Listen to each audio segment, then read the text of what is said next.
Hey guys, so it's day 4 in Texas, and I am just gonna try to make this video brief. So I'm gonna jump straight into where I left off on the last video. I think I'm in a better mental space right now to talk about that. So I know that I mentioned how some friends supported me from afar, and that is very true. But it does not mean that they were bad friends, or it does not mean that they did not support me. Was not there for me. I said that, but also it does not mean that I was not disappointed in some of the way that they approach the situation. Um, right now, I feel like everybody still tiptoe around my feelings, and I guess that's how we're generally. That's how it goes, right? Somebody is going through pain. We try to make things better for them. We try to um, comfort them. So we tiptoe around everything. But my message, I guess my understanding of that and what I learned from that is that people are different. I don't need somebody to act like this did not happen. And that's what people were doing. And I did not need anybody to say the right things to me. I just needed people to show action. I'm an action person. I needed you to show action. I needed you to give me the opportunity to say no, to give me that power to say no. You know what I mean? Like, buy a movie ticket and say, oh, I bought a movie ticket, let's go to the movie. And let me say no. But if you don't get a movie ticket and you say no, I don't think you would like to go, then you're taking that power away from me. And the place that I was at my lowest. I'm still at my lowest. I just need some kind of power. I just needed some kind of power, and I still need some kind of power. And like those friends, like I said, some of them, this is the first time they have ever been in such a situation, have to deal with somebody who's going through such a very difficult time. So it was all new to all of us. It was a new territory for me. I mean, I lost my sister in 2009, but she was in Liberia and I was here when she passed away. So it was a whole different story. And she died at childbirth. She had the baby and the baby was alive. So my focus at that time was taking care of this baby so this baby can live. So that's what made this different. That's what made my son passing like a whole new territory for me. And also just knowing the circumstances around it. So I don't know how important, like, it's very important that people know that in this situation there's nothing anybody can say that would be right. There's nothing anybody can say that will be the right action. Say and do that will be right action or right words. What I needed, what I still need, is just to see people there, to see action, to give me the opportunity to say no when I want to give me choices, to let me know that I have choices. But I feel like I wasn't giving any choices. Let's talk about my support system also. Like, I had a strong support system. My sister slash friend, best friend, Martia, she quit her job right away, and she was in the hospital with us day in, day out. There was no emotion that I felt that she did not feel. She and I went through the whole process of the barrier, finding the spot, picking out the casket, picking out the headstone, the design. Like, she and I went through all of that together. So my emotions were not stranger to her, and her emotions were not stranger to me. She and her husband was there, hands on, every single day of every day. They even asked me and my husband to move in with them when we left the hospital, to live there for a little bit until I have the baby, and then I can have help with the baby. But I turned that down because I needed to be home, where I felt my son's toys were still around in our house. I needed to be in my son's presence. Like, at that time, my mindset was, what if my son come home looking for me and he doesn't see me there? So all of that was still going through my head. And then when I had the baby, they also extended that offer again, and I turned it down because I wanted to be in my son's presence 24/7. I wanted my son to come home and know that I'm there, and know that I will always be there. So another way that I was like, I wrote a lot. I started writing in this book from day one when we got home, and I still do heavily. And I have my dreams, every emotion, every raw emotion that I felt, I wrote them down in this book. My list,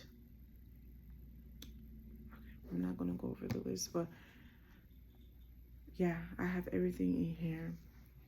And then let's see, how else did I cope? Like I said, I just started reading the Bible, and I don't know, that's still like, I'm still on that roller coaster where one day I'll be high and then the next minute I'm low, and it's okay to feel that way. So if you are going through emotions, try to keep an open heart, open mind.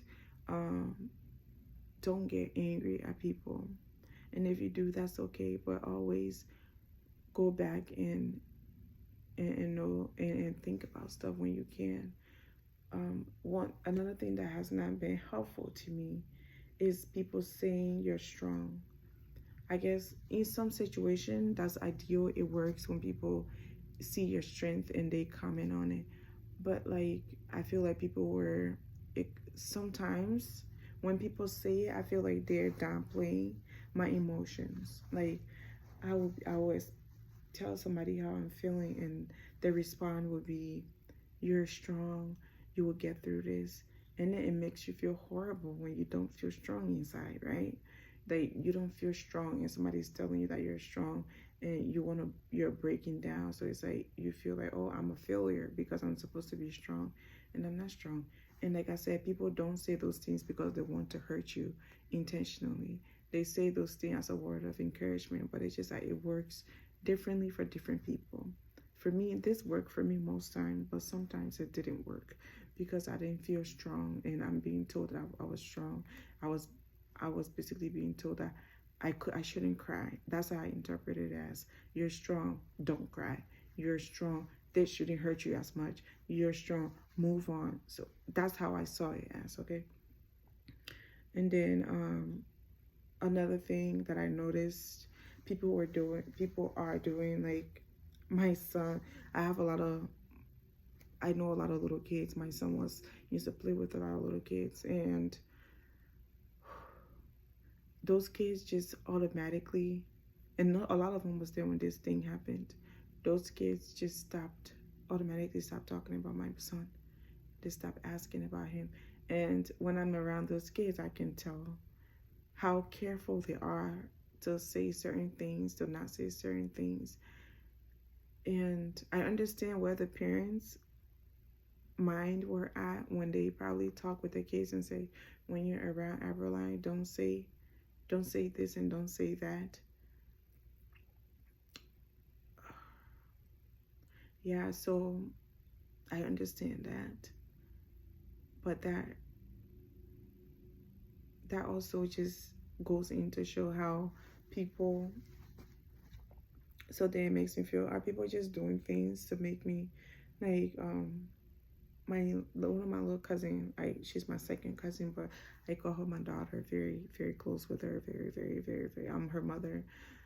She came to my house not too long ago, and she was playing with my daughter. My daughter name is Unzo, which means my heart, and my son middle name is Unzi, which means my own. So she was playing with Unzo, and then she came, she said, Unzi, like she called Unzo Unzi. And this little girl, she's like freaked out. She's like 9 years old. She freaked out. She was like, "Oh my gosh, I'm so stupid. I'm so tired. I should go take a nap." And I just look at her. I was like, "It's okay, baby. It's okay. You don't have to." Like, it just hurt me to see her. Like, it's like, how horrible have I been that parents have told their kids not to say my son's name around me, you know? So I just told her, it's okay, you can say Unzi. I love when people say his name. I love when for him to be remembered. And sometimes when those kids come around, they don't even acknowledge that my son was here. And sometimes it makes me feel like, oh, Are they forgetting my son? Those are kids that my son used to play with all the time, and he enjoyed playing with them. So have they forgotten him? Because it was so quick for these kids to just like not mention him around me, and for them to be on their tippy toes, like they gotta be perfect too. And I guess that's what the parents told them, and that hurt me. And family parents were just like, "How you doing? How is the baby girl?" And then I'm like, just because you don't say my son name doesn't mean I don't know that it happened. I know that the elephant is too big for me to not see it. Like, this elephant is in front of me every single second of every day. So yeah, but I'm not strong yet, and I'm trying to make these videos, but so I don't know what I'm getting across to you. All I'm saying is hold on to something, find something to hold on. What I'm holding on is to the possibility of going to heaven again and see my son. I'm holding on to that so strongly still, with everything that wakes me up every day to do good things, to smile at people. Yeah, that's what I'm holding on to. Doing good things in this world so my sins can be forgiven, so that I can see my son again. Just hold on to that. Hold on to something. Find one thing to hold on to, because it's hard.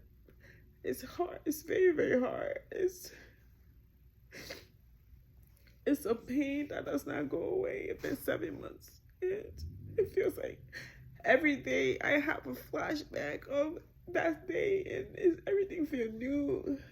Like sitting in the hospital, all the conversations with the doctors, everything they told me, like I sit there and it replays in my head every day. So it's so smile through it.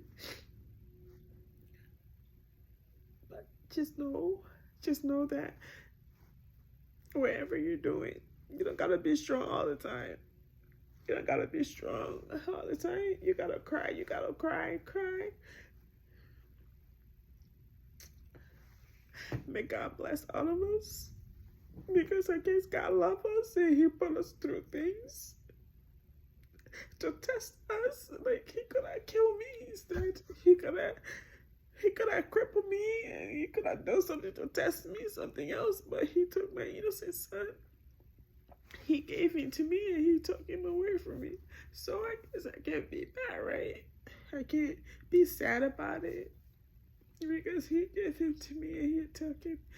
God can be mean sometimes, and I feel like He was so very mean to me. He was very, very mean to me.